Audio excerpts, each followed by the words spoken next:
contratação de fornecedores, compras, afins e poderes do síndico. Dr. Tiago, qual é o limite de gasto do síndico e qual o seu poder de compra? Vamos lá, meu amigo. Às vezes a gente ouve falar assim, o síndico não pode gastar, exemplo, mais do que 3 mil reais, mais do que 5 mil reais e assim por diante. Se nós tivermos uma cláusula específica sobre esse assunto, ela pode até ser aí meio contraditória. Por quê? Porque o síndico ele tem o limite de gastar tudo aquilo que foi aprovado em previsão orçamentária. Então o poder do síndico no gasto ele é muito maior do que esses 3, 4, 5 mil.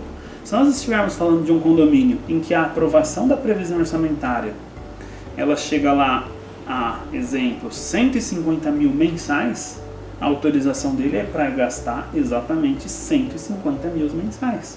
A questão é que ele vai gastar tudo dentro do seu ponto específico, dentro daquelas linhas da previsão orçamentária.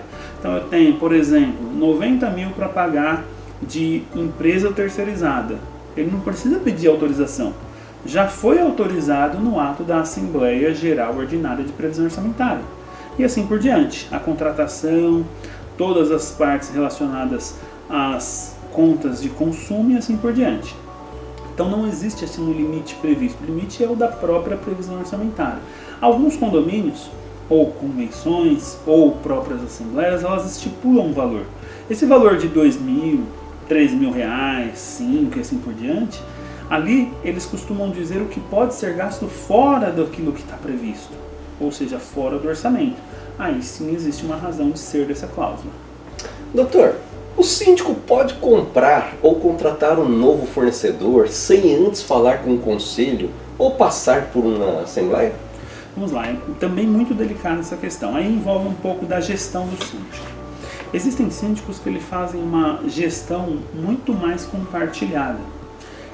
Vira uma verdadeira democracia ali entre síndico e conselheiros.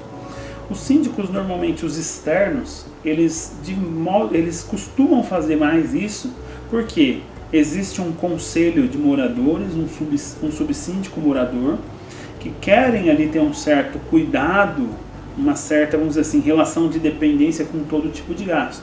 Então esse síndico que faz de forma compartilhada, ele já tem como, entre aspas, uma premissa dividir todo e qualquer tipo de gasto. Mas a gente precisa lembrar que o síndico, a ele cabe a função executiva e é ele quem faz os gastos no dia a dia. É ele que é responsável pela conta do condomínio. Então ele teria sim esse poder de fazer o gasto sem a aprovação do conselho, sem a aprovação da assembleia. Ou melhor, entre aspas. Por quê? Porque a assembleia já aprovou a previsão orçamentária.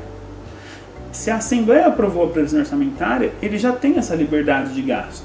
O que ele não pode gastar, independente de ter ou não o conselho do seu lado ou a Assembleia, é aquilo que de fato não tem aprovação. Então, se não existe uma aprovação e uma previsão para aquele gasto, ele não pode fazer esse gasto. Ok.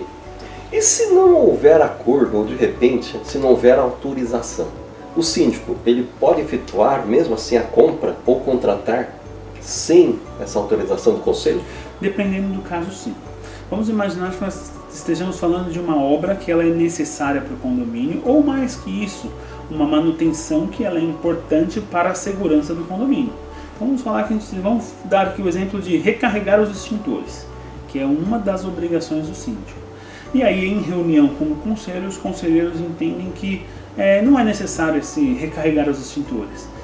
Por obrigação legal, o síndico vai dizer o seguinte, ele vai falar, ainda que vocês não venham a aprovar, esse gasto é um gasto obrigatório e eu preciso fazer valer as normas de segurança dentro do condomínio. Então eu vou fazer o gasto independente da aprovação.